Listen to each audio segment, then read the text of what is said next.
Well, hello, good morning. So glad you could join us wherever you may be. He, of course, is Matt Shepard. I'm Sean Baligian. A special Thursday morning edition of Shep and Sean. Shep, one of those national holidays for people all around the nation. Make no mistake about it. I don't care who you are. And look, anybody knows me. I didn't grow up the biggest baseball fan. Somehow, some way, my son became a huge baseball fan, which made me go like that. I really love the game. Is it my favorite sport? Absolutely not. But I don't care what your favorite sport is. Shep, there's something magical, dare I say mythical, about the words opening day. And a lot of people are celebrating that today.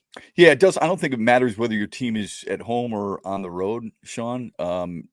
It's where you want to be. You want to be in front of the television set. You want to see just a glimpse, of what you may be in store for. I think home opening day is one massive party. It's more about the event than it is the team. If your team's on the road, it's more about the game.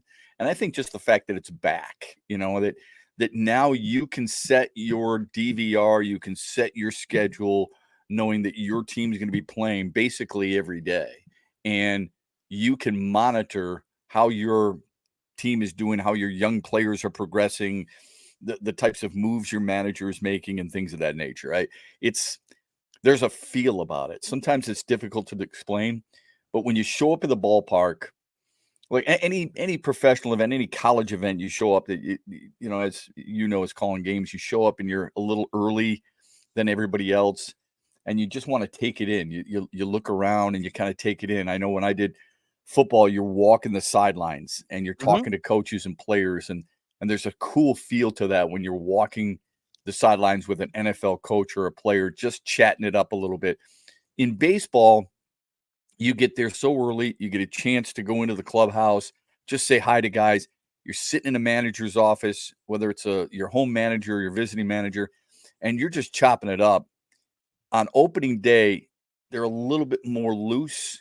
They're a little bit easier. They're freer because everybody's in a good mood because you're back playing the game that you love watching or the game you love playing and managing.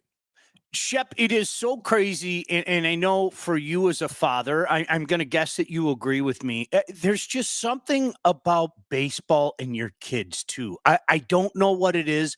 Maybe, hell, we blame Kevin Costner for Field of Dreams. I don't know, but there's something with going to a game with your kids that I say, even as I've never hit it, hockey by far my favorite sport.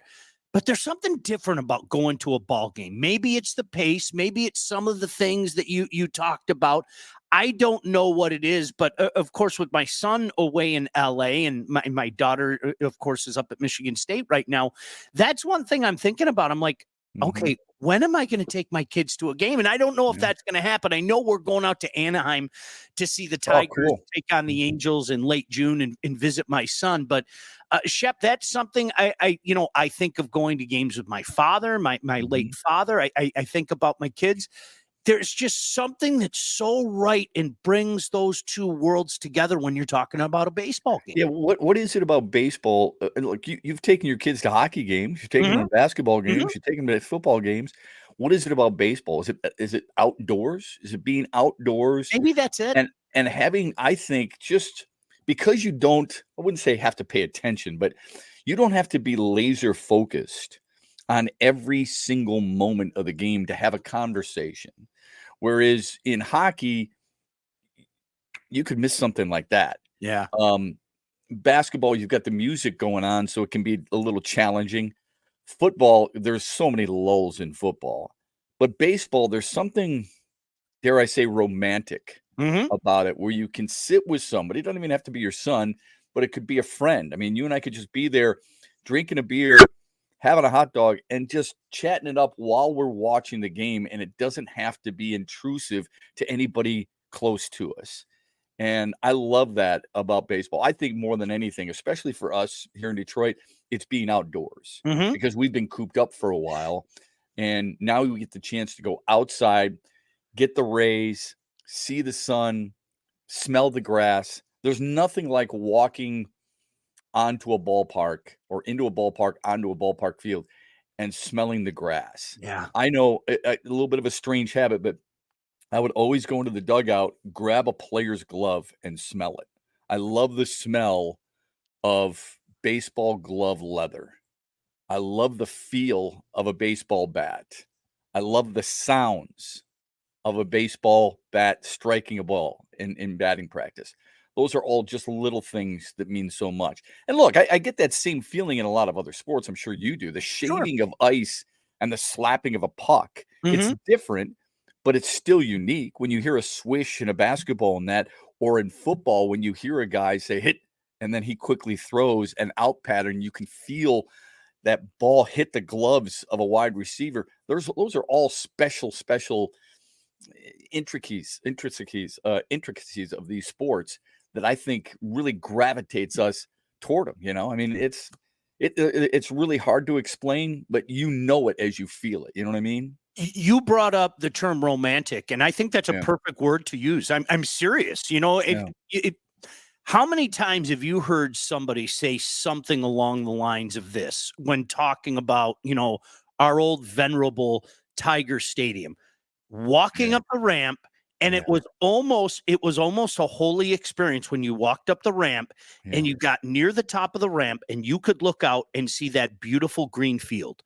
I mean, Mhm. I have an image indelibly etched in my mind about that, Shep. There's Yep. just something about it that I've never been able to put my finger on. It just is. Sometimes things can't be explained, and I think that's one of the beautiful things about baseball is there are certain things that, in this society where we want to figure out the why about everything. Well, I don't Yeah. need to figure out why. It just is. Yeah, I'll never forget going into Tiger Stadium, and that was kinda like it was our mecca, right, for Yeah. you and I. It Yeah. was our haven, and I think the reason it was so special to me is because when I would go there with my dad, I just felt really close Sure. to my father, and, I'll never forget going to that last game. I mean, walking up that ramp and seeing the tiger stripes painted on the side of one of those walls as you walk out there, and I got there early, there was nobody there, and you just look out and you're like, "Man, this is what I love." I mean, I truly love that place, and I still have the dirt, Yeah. from third base that I collected, at Tiger Stadium. I don't know if people or young people, Jack and my kids, I don't know how if they feel that way about Comerica Park. I think it's probably more the experiences that you have, and let's face it, how good the team is, Yeah. and I think the Tigers should be pretty good this year. I really do. If they could stay healthy, are they going to be as good as the Twins? I don't know. We'll see. I do worry about certain players and their health. And I think it's fair to say it was a disappointing offseason that you didn't go out and spend money that you had because you saved it from Miguel Cabrera to bring in a little bit of a bigger, more established player. I don't care about the bigger name. I wanted an established player who could have helped this team, and you could write him in the lineup every day. I think it's great when you have versatile players, Sean. I really Mhm. do. I don't want a team full of versatile players. 100%. I want to be able to go in and say, and I would say 6, minimum of 6. I want 6 everyday players. I know every single game, Riley Green is going to be in left. Parker Meadows is going to be in center. Javier Baez is going to be at short. Spencer Torkelson at first. I need somebody else who's an everyday player. I need a third baseman who's an everyday player and a second baseman an everyday player. Okay? God love Andy Ibanez. God love Zach McKinstry. Go Mac. Fire up chips. But those guys, you're going to bring them in certain situations. I used to say this to AJ Hinch all the time, and I said it to Ron Gardenhire too. The reason your team was so good, there were a lot of different reasons, but when you could pencil in Bregman at third, Correa at short, Altuve at second, they had kind of a little bit of some versatility behind the dish and at first, and in the outfield, you're throwing the same at least 2 out of the 3 guys out there every single game, including George Springer. Your job is a lot easier. 100%. So 100%. that's the one thing I would worry a little bit about the Tigers. I think Scott Harris is enamored with versatility, and you can say that at the offset and say it's a great plan and that this guy's so valuable. Couple of guys, yes. Everybody else, no. I want the same guys in there every single freaking day. And if you're not, then you don't have a guy who's good enough. And that's a problem. Alex says, hey, guys, happy opening day. Happy opening day to you. Zach says, I got my Grizz wintergreen, my man, and beer ready to go at 4 o'clock today. Hey, listen, Shep, to your point as well, I want to say this is the first time in years, and I mean years, that on a personal level, I'm sitting back and going, okay, I'm really intrigued. Maybe, just maybe, they can make a run at this division. And I mean, let's face it, the division is down. I don't think the Twins are the Royals of a few years ago, or those Tiger teams that won the division from 11 until 14. Yeah, no juggernaut. No. The one thing that Shep, I think this pitching staff has a ton of potential. And if Flaherty is anything like he looked in the spring, my goodness gracious, what a fantastic signing that was. You had an up close and personal look at the maturation of Tarek Skubal last year, who I think the world of the guy. I don't think enough is being said how incredible that guy was down the stretch last year. And if you don't believe me, go look up the numbers. He was lights out. That is something that, as opposed to the false hope during the Avila era, because there was a ton of false hope. Let's be honest, there was a ton of false hope. There are legitimate things that I could look at here, not these mythical creatures down in Erie or the Mexican League or wherever the case may be. There are legitimate pieces here that I can see with my own eyes, instead of hearing about the lore and all these stories of that which I can't see. These are things that people can see now, and that has me juiced up like I haven't been in years about where this Tiger team might be. Yeah, look, I liked the signing of Jack Flaherty to a certain extent. We got to remember, he's not an old guy. Okay, what is he, 28, Sean? I think he's 28, something like that. And he had, I would argue, a couple of good years with the Cardinals. Okay, just a couple. I mean, he was 11-8 one year. He was 9-2, I think, in 2021, which is, fine, cool.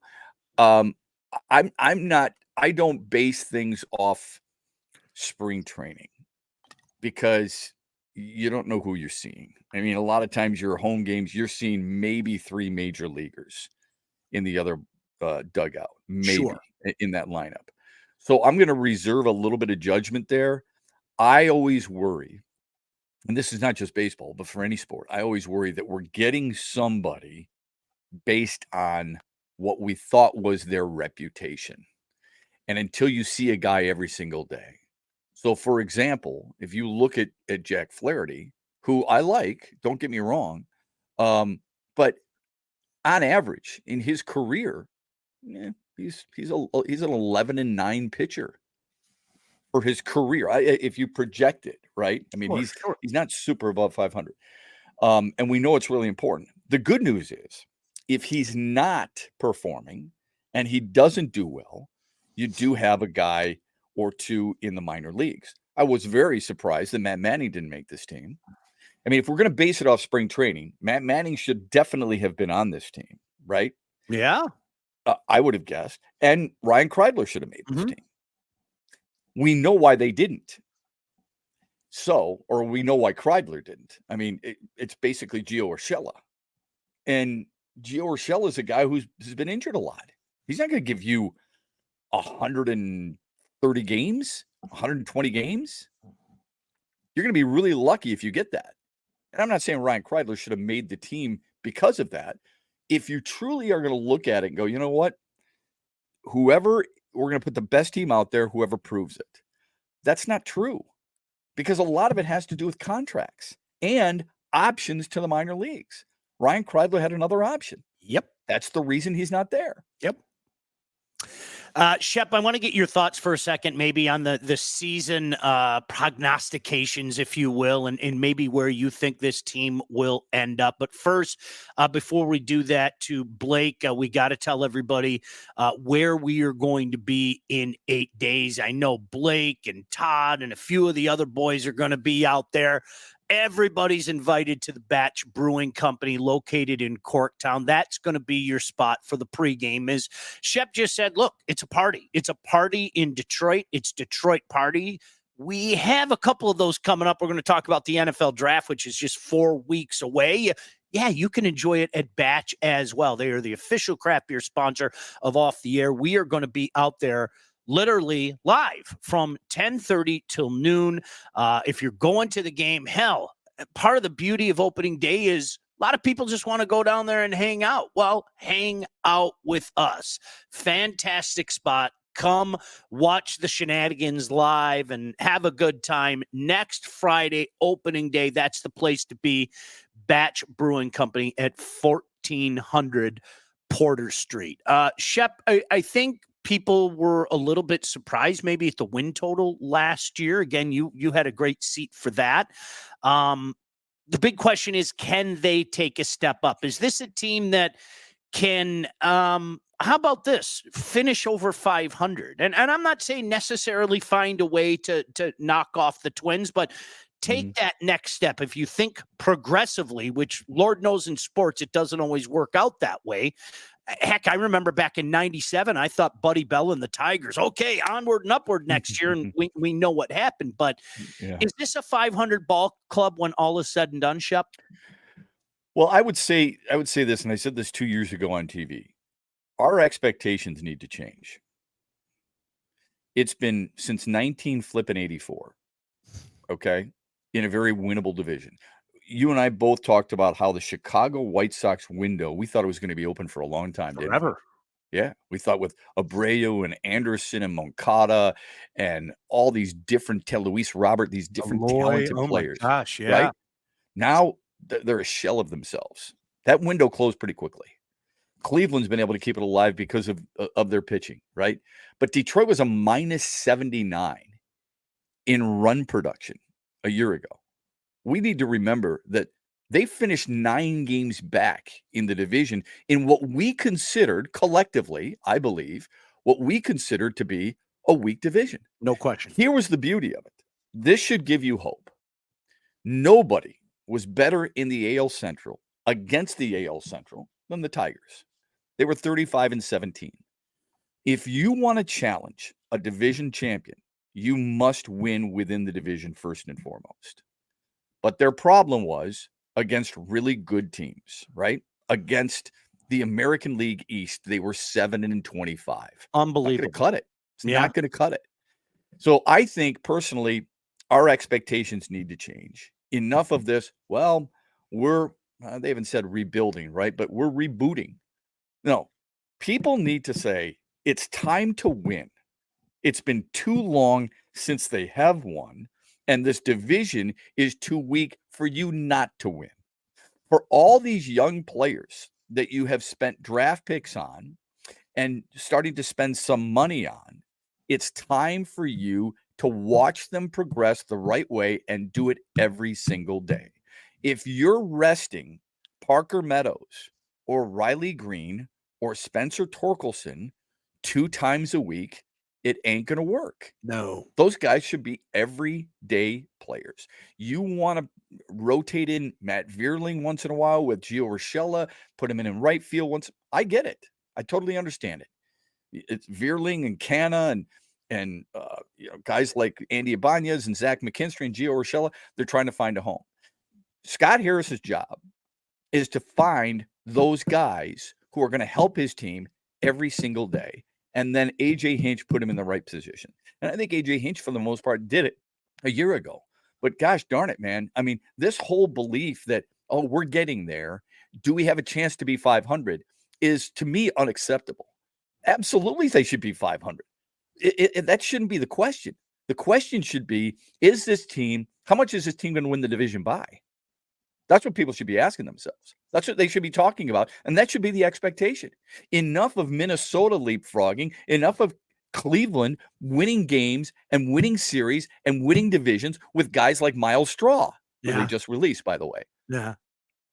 It drives me nuts, Shep, because, I think back in particular that era, maybe 17 to 21, it was all talking about what they were going to do as opposed to what they were doing. And unfortunately, I think for somebody like me, I was too busy yelling at people. There's nothing there. I'm sorry, I was. It's Right. documented. And so Yeah. now what's happened is I couldn't agree with you more. I think a lot of us have got beaten down. Now it's like, okay, we went 100%. through a bad era, and now I'm going to look at this team as absolutely legitimately as I can, not for what I want them to be, Right. but what they are. Raymond brings up a great point. He Shep, does. you and I grew up. I mean, people don't think about this stuff. We grew up in an era where the dead things and the Red Wings are never going to win a cup. And oh my gosh, a span of 42 years. Think about that. Think about that. We're going to be 40 years this fall. Yeah. Unless a miracle happens. I said it 2 years ago when the season ended.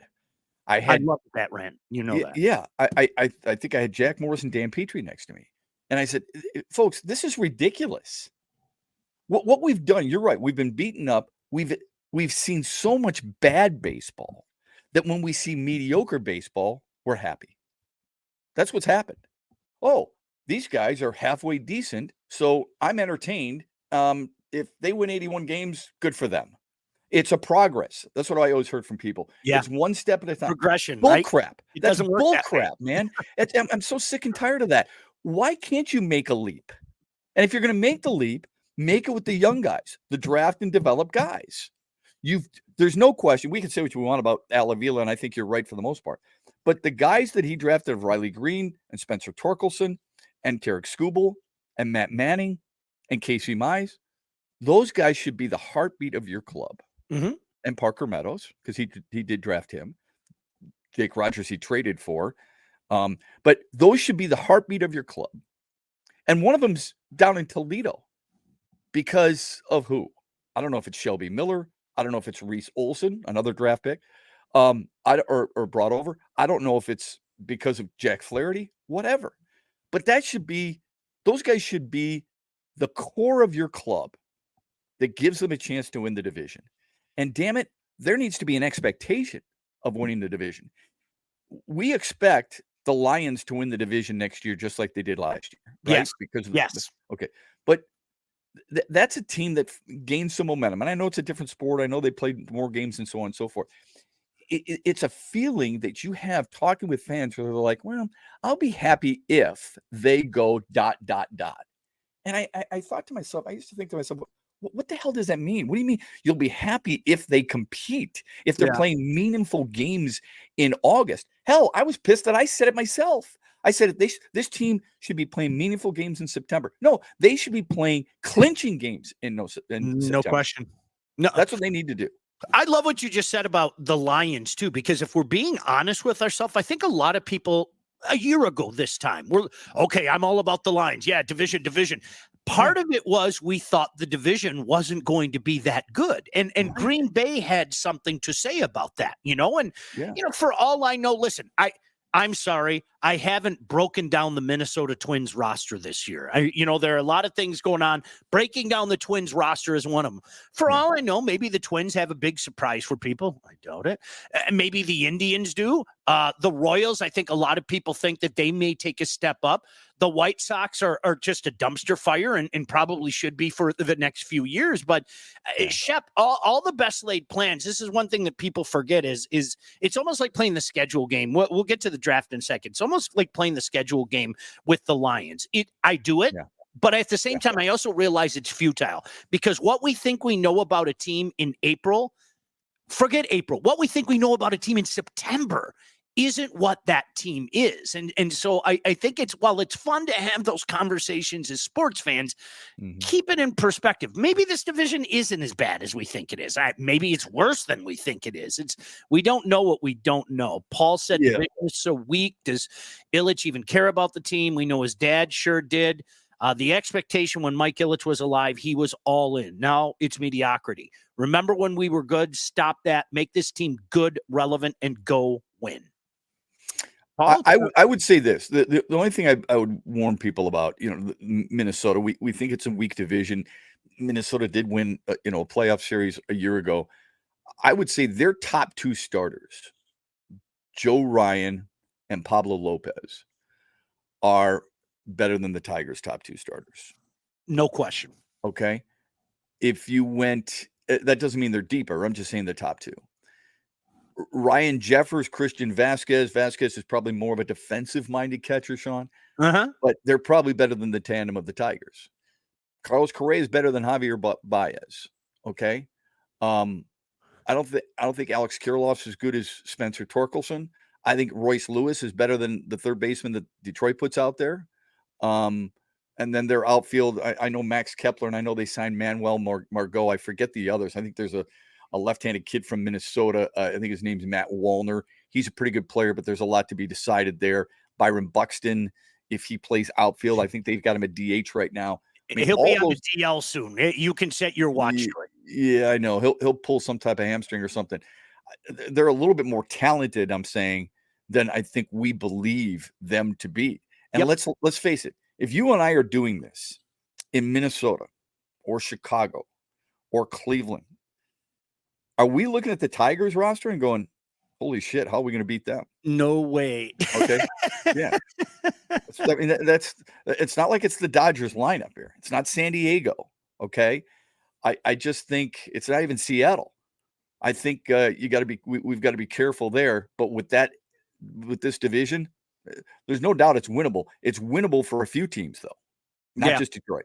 No doubt. Shep, I know you wanted to get some thoughts on the draft, and we will. Well, I wanted to ask your thoughts. God, well, on the draft. Have some thoughts. I do. And the reason I ask you this is because a good friend of yours and mine, Rob Rubik, he and I were talking the other day, and he said, Shep, what does it tell you that if you look at the mock drafts, and I know how you and I feel about mock drafts, but look, those guys talk to a lot of people. I'm not saying they're right, but they're not always wrong either. But what does it say to you that JJ McCarthy could go in the top 5? And I said, it tells me there's a lot of general managers desperate for quarterbacks. And that's not a knock on JJ McCarthy. I'm not sure I'm convinced any of the top 5 QBs I would take. Like, I don't know if this is a great year to have number 1. Like, people are fawning over Caleb Williams. I don't think his creativity and his ad-libness will work in the NFL. I like Jaden Daniels, but he's pretty thin. I would worry about him being a little brittle. I don't know enough about Drake May, and I think JJ McCarthy's a really good player. That doesn't necessarily mean, and I think all of them are decent players. Doesn't mean that they should be top 5 picks. I think it's just the circumstances. So I wanted to ask you about that, because when you look at it, it shows you what general managers have told me over the years in covering the NFL. If you don't have a quarterback, you spend every waking moment trying to find one. I want to get to that in just a second. First, I got to tell you about our friends at Legacy Partners. They're going to be out there next week, as a matter of fact, at Batch Brewing. And I've been saying this for weeks. I hope that you put them to the test. Thousands of Metro Detroiters have already called Legacy Partners to get help with their home and auto insurance. Our friends at Legacy are one of Southeast Michigan's top independent insurance agents. They provide a full-service, one-stop solution for all of your insurance needs, personal and business, large and small. They have helped our listeners by fixing mistakes with agents that agents have made, asking the right questions to get the right coverage put in place to properly protect you and save you some money. Joe is going to be out there. I think he said Alex and Dave are going to be out there at Batch. Nice. Call them, get your quote, talk to them in person. These guys are here to help you. And chances are, if you haven't checked your policies in the last year, you're paying too much and you could be underinsured. What are you waiting for? Give Legacy Partners a chance to help with your home, your cars, life insurance, Medicare enrollment, or other business insurance needs. Call them today, 586-209-4106, or visit legacypartnersins.com to get started with your new quotes. It doesn't cost you a thing. Get that quote. Find out for yourself. Talk to them in person at Batch next week. It's funny. There are a couple people. I know Bill said Joe Milton might surprise a few people. We remember Joe Milton. Blake said next year's quarterback class is brutal. Blake, to that point, it always seems to me that somebody reveals himself. Yeah. I forget what class it was a few years ago. I remember people saying, "Oh, that class is so stinky," and then, in the next year, this guy, kind of pops up out of nowhere. That guy pops up out of nowhere. Shep, Blake, Scott, and Bischoff, and I just talked about this in a certain regard a couple days ago. So I'll go. I have worries about really two of them in particular. I have worries about the guy that everybody's consensus pick is at number one. Mm-hmm. He's an oddball. That doesn't mean he can't be a great quarterback, but he's an oddball. And I think that's something to keep an eye on. I really, truly do. There have been some kind of eye-popping moments. And look, I'll be the first guy to say it. There have been other oddballs that have been great, but you are talking about, to your point, a team making a gazillion-dollar investment. They want to check the boxes on that investment. I will say this about Jaden Daniels. My thoughts on Daniels before Scott Bischoff showed me like this clip of film, and after the clip of film, he's not only, as you said, a guy that's kind of slight, but for some reason he seems to like contact. And Blake, if you remember, Scott was telling us about that. Well, he sent me this clip of film of him just running into piles and stuff like that. Shep, he's going to get his, I almost said a bad word. He's going to get his wiener knocked out if he tries stuff like that in the NFL. I agree. I mean, but that is a fine line. You love the toughness. And 10 rows up. Right, but you love the toughness of a guy like that too. Oh, sure, but I don't within reason. Yeah, no, I agree 100%. I don't know enough about Drake May at North Carolina, but man, he could spin it. There's no doubt about that, and he's a tough dude. And from everything I've read, he's a hell of a leader. With all that said, let's understand this, and I think Bill's right. Is that Billy Roos who used to work Bill for Roos. Hi, Bill. Love Bill Roos. Great human being. Yeah, used to work for Red Wings too. Joe Milton, he might surprise people. Here's the one thing we don't know, because his skill set, his talents are beyond question. Okay. In the NFL, it's not just about being able to throw the ball 80 yards downfield. I don't know how he reads defenses. And I don't think any of us do. I don't know how Caleb Williams reads defenses, Drake May, Jaden Daniels. In talking with people close to the Michigan program, we know JJ McCarthy can. There is a positive in that regard. When you come from a Jim Harbaugh NFL type tree, okay? And I'm not saying Cade McNamara and Wilton Spate and all these other guys, but JJ McCarthy has, no question, he has the physical tools. What we always wonder is, does a guy have the mental tools? And we don't worry about it just with quarterbacks. We wonder about it with cornerbacks too, and tight ends and so on and so forth.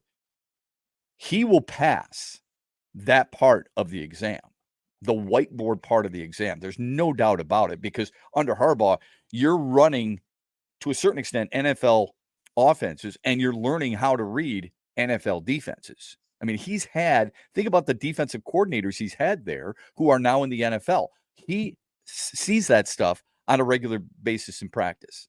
So I don't worry about that part of it. My buddy was saying to me the other day, yeah, but he was a dink and dunk guy. No, he wasn't. I mean, as a matter of fact, his average yards per attempt downfield were 9.5, which in the NFL would have been second. It would have been second to Will Levis of Tennessee, believe it or not. I mean, a guy like Bo Nix was like at 6.8. That's how far of a gap there was just between those two players. And I like Bo Nix, don't get me wrong. But I just found that kind of interesting that so many people are now projecting those four quarterbacks to be somewhere in the neighborhood of the top 5 picks. Marvin Harrison probably the lone exception. And then I was looking at all the wide receivers, Sean. Malik Neighbors is really good. Yeah. Odunze in Washington, really good. I don't know if there's much separation between those 3 guys, let alone the quarterbacks. It could be the wide receivers too. I want to go back to the quarterbacks, because one of the funny things, Shep, and I got JJ McCarthy's back in this argument. One of the funny things about the drafts and the mock drafts is, I openly admit I'm a draft mockaholic. Okay, I have a problem. The first step is admitting the problem. I have a problem, but I also say if you're paying attention to these things in January or February and you think there's any validity to them, you're out of your mind, because more often than not, guys are throwing things against the wall. Okay, they are. Okay. Then we start to find out what the teams really think. Blake and I, the first mock draft that we looked at, this is like the last week of January, had JJ McCarthy going late first round, early second round. And I didn't buy that at all. Yeah. I think JJ McCarthy is about as close to NFL ready of those guys as you can think. I really do, because some of the reasons that you gave, that guy rolling out and that throw that he makes on the run, that laser that he throws, you can't put a price tag on that. You just can't. And we've seen him do that so many times. It's funny that you mentioned Drake, because to me, North Carolina has become the designated noon game on ESPN. It seems like they're always on at noon on ESPN. That's, okay, we got to take care of our boy Mac. And I don't want to say that he's another quote unquote Mac Brown quarterback, because I think in years gone by, Mac Brown quarterbacks have been incredibly overrated, both at Texas and at North Carolina. I don't want to say that, but there's not a wow factor there for me. Does that make sense? There's not a, I think his arm is a wow factor for me anyway. Okay. I think he's got one of the strongest arms I've seen. Joe Milton, to Bill's point, same thing. But I thought Zach Wilson had a really strong arm at BYU. 100%. And he does. But that doesn't make him a good quarterback. No, absolutely not. So I don't know. There are things to like and dislike about all of them. But you were asking me last night, and listen, you know me. You know who I root for. Let me show you my hat. But you have a job to do.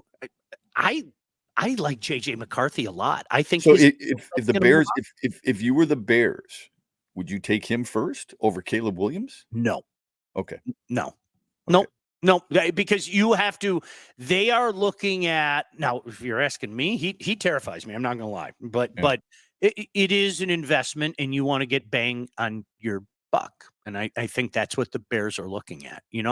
I think Caleb could go one of two ways. I think he could be a very special NFL player, or he could flake out. Are you willing to take that chance? And I think a lot of guys, we'll get him. We have some veterans. We're going to do this. We're going to do that. Tom said JJ has a high ceiling and is very coachable, which is quite attractive to some teams. Yeah. I also think his mental state is really impressive. Yeah. He can play through stuff. Too often we use a word to describe a certain player, but I do think it's appropriate here. Winner. Dude's a winner. And there's something to be said for that. There's something to be said for a guy who has, I don't know if you want to call it intangible or not, Sean, something to be said for a guy who brings people along with him. Some would say that's leadership. From the people who I know who know him and have dealt with him ever since he's been in college, they have said he is a guy who attracts people. Like, people gravitate toward him because they're willing to follow him. I say this about athletes all the time. And you and I both played our entire lives. It's one thing to be a leader. It's another thing for another leader to follow you. Yep. Because these guys are all, type A personalities. These guys have all been the best players on their teams growing up their entire lives. So it takes a really special person to say, come follow me, when that guy over there has been the guy everyone's been following. 100%. Yeah. Let me tell you about our friends at Wealth Advantage Group. Of course, the Handsome Brothers, not to be confused with the Hanson brothers of Slapshot fame. The Handsome Brothers, there they are. Handsome Mike, Handsome Jeff. If you are ready to take charge of your financial future, you need to look no further than the Wealth Advantage Group, located in historic downtown Northville, owned by those two brothers, the Handsome Brothers, with over 20 years of industry experience. They understand that your financial goals are as unique as you are. That's why they offer personalized expert guidance to help you navigate the complexities of financial planning. Now, whether you're saving for retirement, you're getting ready to sell your company, maybe you're already retired, they can help guide you through every step of your financial journey. They work with clients throughout all stages of life, have clients in over 20 states. The investment world, it is a complex one. But if you're ready to start taking your finances more seriously, it might be time to work with a couple of experts. Reach out to those guys at the Wealth Advantage Group at 248-773-8574 or visit their website at www.thewealthadv.com. Appreciate certainly Mike and Jeff and everything that they do. Shepard, go ahead. Let me ask you a question before we wrap things up here. Mm-hmm. You showed the Spartan on your hat. Mm-hmm. What's wrong with Draymond Green? Wow, is that a great question? You know what, Shep? I think his heart's in the right place. I think genuinely, I think he wants to, quote unquote, do the right thing. And I've heard him say he wants to do the right thing. But, they're just head scratching moments. I guess that's the best way to say it. You came out of left field with that. That was pretty good. I'm trying to figure out. He's an immensely talented player. We all know that. Trying to figure out if he's selfish or not. And the reason I ask that is because, and you said this about the NBA, it is a look at me league, probably more than most.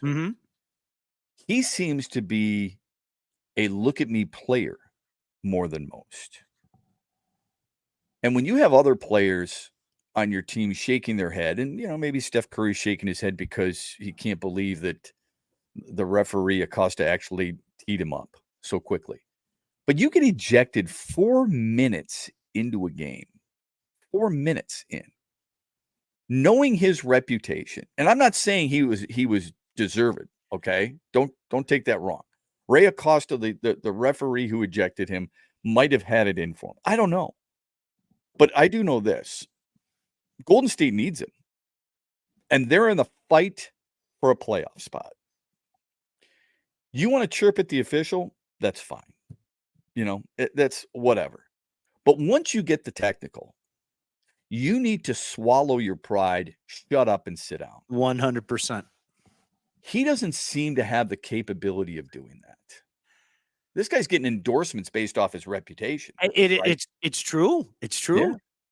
He needs Shep, I really do think, and from talking to people that have been associated with him, I've heard people say, including Coach Izzo, he's a really good guy. Sometimes he gets the emotions, let the emotions get the best of him.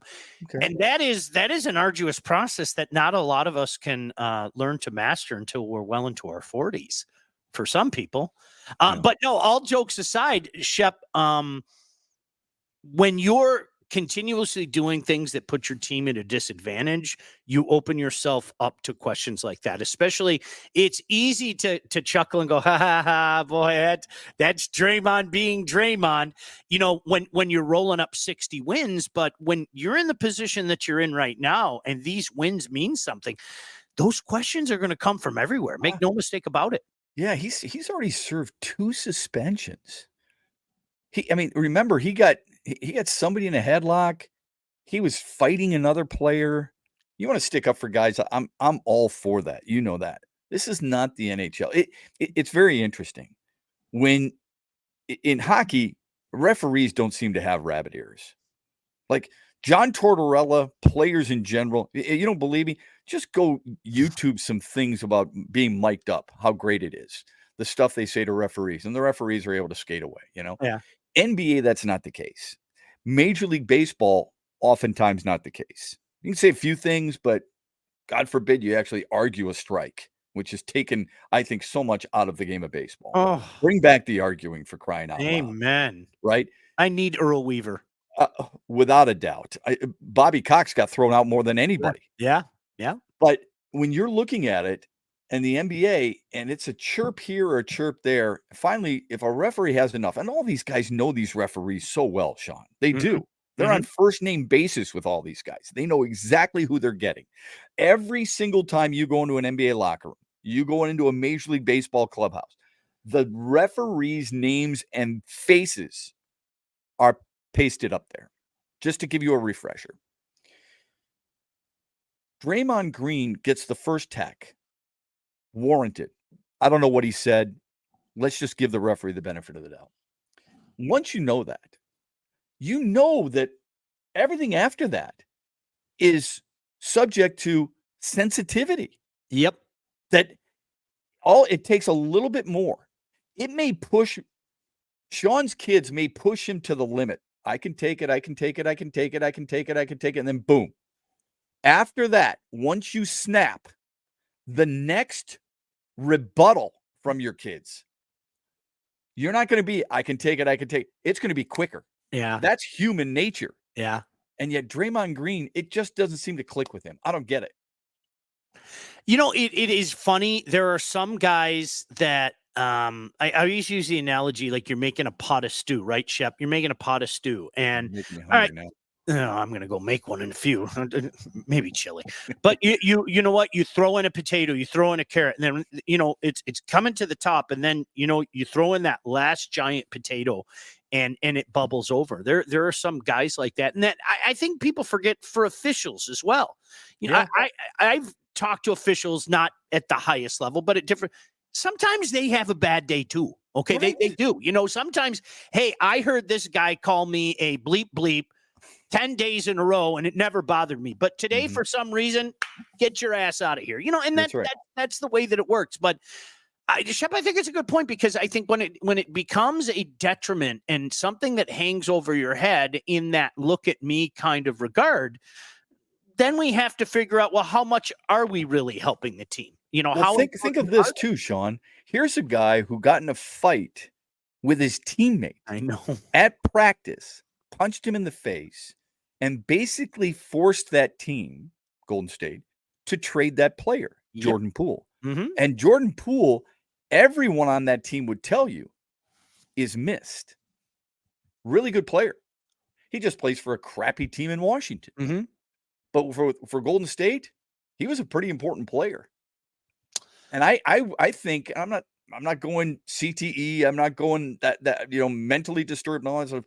But I just worry about the selfishness, because he was never, ever that type of player, A, at MSU, and B, early on in his career. No.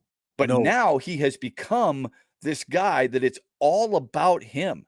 And the reason so many people loved him and the reason he was an all-star is because it was about everybody else but him. Yep. Great passer, great rebounder, great leader, arm over the shoulder.